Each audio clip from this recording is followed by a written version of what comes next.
So, hello, I'm Alexandra Krugliak. I'm currently a postdoc at the Department of Psychology, where I work with Alex Clark. And today I will present our initial approach to study visual cognition in the real world using mobile EEG and augmented reality. So let's start with this image of the cycle path towards the CPU, which is what we're all missing out by attending this meeting from home. It's really nice. So let's then still by this image, because it is actually really special. I mean, where else is it a normal thing having to navigate over free moving cows on your way to work? I mean, were you not surprised coming into work the first time and running into cows? Well, I certainly was. However, by now we are all quite familiar with this station, so something has happened. You have learned to expect cows near the CPU, but only near the CPU. You would probably still be surprised to see one in the corridors of the CPU. So the environment has shaped our expectation of where to expect a cow. In more general terms, we could say that our environment shapes our expectations about which objects we might encounter in a specific environment. Which brings us to a very interesting question, and it is, can these expectations affect the neural representation of those objects that we see in the environment? And if so, how? So and this is the thing that we're really interested in finding out. And how are we going to do this? Well, the classic approach is to use a computer task in a nicely controlled environment. However, the lab environment is very different from the way that we perceive objects in the real world. Therefore, in order to study object perception in the real world, we must take our research out into the real world. And luckily, there have been many developments of mobile EEG devices. So we have got a 64-channel mobile EEG system from Brain Vision, which is completely portable, allowing the participant to move freely. So these little boxes that you see here, these are actually the amplifier which fit on the palm of my hand. So and they do not need charging, so they have a battery in them. So this is really good news. So now that we have an EEG system that is optimized for the real world, we can focus on the next challenge. Our goal is to study how the environment affects the neural representations of objects in a real-world scenario. So in order to create a replicable experimental setting, we would ideally like to be able to control what objects appear in the world, because we want to replicate the experiment with many participants. And well, this is actually possible with some very new developments. And this can be done with augmented reality, which is in contrast to virtual reality, where the whole environment is virtual. Augmented reality adds virtual elements into the real world, and I have a little demonstration of what is really going on in my office right now. So I will show you a video. There we go. This is my office where I am right now.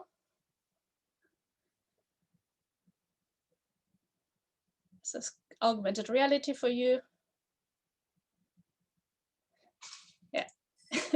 And in order to create this, we're using the HoloLens. Actually, I have it over here. Obviously, I don't have a video of myself, so I don't see if you can see me. I actually take off my headphones for this, just to show you. So it's actually a very compact device that is lightweight, and it can be loosened and fastened. So it actually fits over the EEG cap. And here you see Alex Clark in our full setup. And the HoloLens, it can display virtual images in the real world. And so as you see, I keep a puppy underneath my desk so that I'm not getting too bored working alone. And it has also some more useful features. So it can perform a spatial mapping of the surrounding. I will show you an example of this later. It has some onboard cameras to actually film what I'm seeing, which is really important for our research. And on top of it, it has some motion accelerometers and eye tracking. Oops. So yeah, so now we have a portable EEG system with which we can go into the real world, and we have augmented reality device with which we can project objects into the real world. And it all sounds great, of course, but as I've noticed, there's still an elephant in the room that we need to talk about. Because the plans are, of course, very exciting, but for those of you who have done a lot of EEG experiments, you're probably wondering if they're feasible at all. Because the great challenge about mobile EEG research is that one would expect a lot of artifacts from muscle movements, from eye movements, and even more from the movement of the equipment. So the big question is, can we get usable EEG? Can we get usable EEG data when the participants are walking around freely? And then there's another challenge of visual research in the real world environment that needs to be dealt with, and it is that there's no clear stimulus onset. The stimuli are present. They do not appear and disappear on the screen in a controlled manner. So for now, we decided to tackle these two challenges and test our setup of mobile EEG and HoloLens and see if we can actually get reliable and usable data at all from these devices. So in order to validate our setups, we chose a very simple task, and that was very likely to produce a neural signature that is common and comparable across the different setups. It's the phase inversion effect. So typically, if inverted and upright phases are shown, in the EEG signal, the inverted phases produce a stronger response than upright phases. So it's a really strong signature. And we tested this task under 3 conditions. So first, in a computer task in which the participant viewed upright and inverted faces on the screen and responded with a button press when a face appeared. Next, we have the first free walking task. So we put images, black and white images of upright and inverted faces in the corridor, just about here. And the participant was moving freely through the corridor and pressed a button when they were frontally fixating a face. So we do wanted to have a moment of clear fixation like in a computer task. And finally, we have the augmented reality condition, for which we projected 3-dimensional holograms of upright and inverted faces into the same corridor. So you have an example over here of how our face stimuli look like. And the participant pressed a button when they were frontally fixating a face, like in the previous task.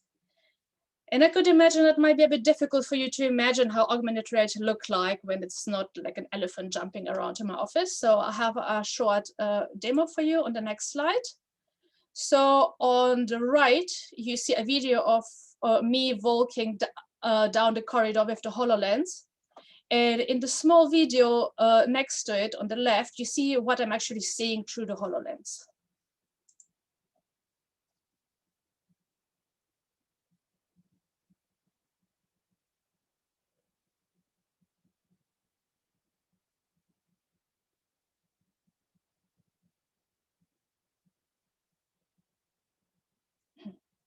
So these projections exist in the HoloLens. You don't just see them in the real world. So on the next slide, I will show you a bit more about how the HoloLens works. So what you see here is, so we did a very quick scan of the using the HoloLens to map out the corridor in which we were testing. This is not a perfect scan. It's possible to get a much better resolution, but it did a good job for our research so far. And we have put virtual 3-dimensional holograms of faces were positioned in different areas of the space. And they were always presented in pairs. So where you see a yellow cube, it means that there were 2 inverted faces presented in this corner, and a blue cube represents the position of 2 upright faces. And the participants walked up and down the corridor, stop in front of each face, and fixated frontally several times. So, and actually, so we did this experiment for now only with 2 participants, so with me and Alex. So next, I will tell you how we analyze the data. Actually, so the data from all 3 tasks was analyzed following the conventional EEG analysis steps. So the only, so the main difference is that we did not use baseline correction, because in the free viewing experiment, there is no baseline as such. And furthermore, because we do not have clear trial onset, so we do not have much information, so we cannot do a nice time-locked analysis. Therefore, we focus on a spectral analysis. So on the next few slides, I will show you the results from one of our pilot participants, and I will focus first on the filtered raw data. Then we will have a look at the ACA components. And finally, we will look at the results of the spectral analysis for the phase inversion task. So let's first have a look at the raw filtered data. This is the data from the augmented reality condition.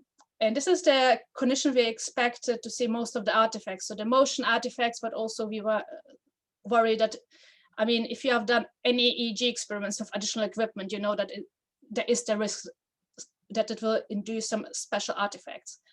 And as you can see here, the data actually looks very reasonable, where we have this purple boxes. You can see some blink events, and further also throughout the data, we see some more eye movement related activity, also some muscular activity. However, it's actually not worse than normal data. I mean, from what I've seen, it even looked a bit better. So it looks like the shielding of the electrodes does a really remarkable job, and we get reasonably good data. And overall, thinking about the analysis of 2 Palo data sets, we had to interpolate only very few channels and reject very, very few trials. And importantly, we do not see any artifacts from the HoloLens, which is really good news. So all good so far. Let's next have a look at the SAE components. So one of the first components that comes up in all 3 conditions related to blinks. So you see in the computer task is the IC1, and in the free walking task is IC2. And also amongst the very first components came up those related to lateral eye movements. And you see that in the free walking conditions, there are more components that relate to eye movements. Because as you could imagine, the participants were not just fixating the center of the screen, but they were walking around freely, scanning the environment. So we were expecting to have more ICA components relating to eye movements. And also, really good news is that in all 3 conditions, we see components relating to visual responses. And again, you see in the free walking conditions, there seem to be 2 instead of 1 component that represents us, and it seemed to be a bit more centrally focused than in the computer task. So this is something that we will see more and more, and we still need to really explain what exactly this means, but it is not completely unexpected to see slightly different ICA components, because we are testing in a much more varied visual environment than we would do in a normal computer task. So next, let's have a look at the results from the phase inversion task. Here we focus on the spectral analysis because it's less reliant on exact time locking across trials. Here you see the results from the computer task. So, and the time frequency representations show, like as we were expected, a stronger response for inverted than for upright faces. So if we look at the difference between the condition in a spectrogram, and I think we got the color coding wrong. So the red line is for inverted faces, the blue line is for upright faces. And really interesting, the yellow line is the difference between the 2. And we see a really nice peak around 7 Hertz. So we do see the typical effect that we would expect in the phase task, in a classic computer task. So now let's compare the results across the 3 setups. And what we see is basically that we have a very similar pattern. As you can see, the data in augmented reality looks a bit, it doesn't look as pretty as in a classical computer task, but we do see the same pattern, which is the most important thing. And then when we look at the topography of the difference between inverted and upright faces, so we just zoomed into the power spectrum from 6 to 10 Hertz here. And we see that we get this nice posterior peak. And again, as we already noticed in the IC components, the effect in the free walking conditions seems to be more centralized than in the computer task. But overall, we get really nice data. So it's time to draw some conclusions. Sorry, here we are. So from our small experiments, we've seen that the mobile EEG under free walking condition does allow us to record reasonable and reliable data.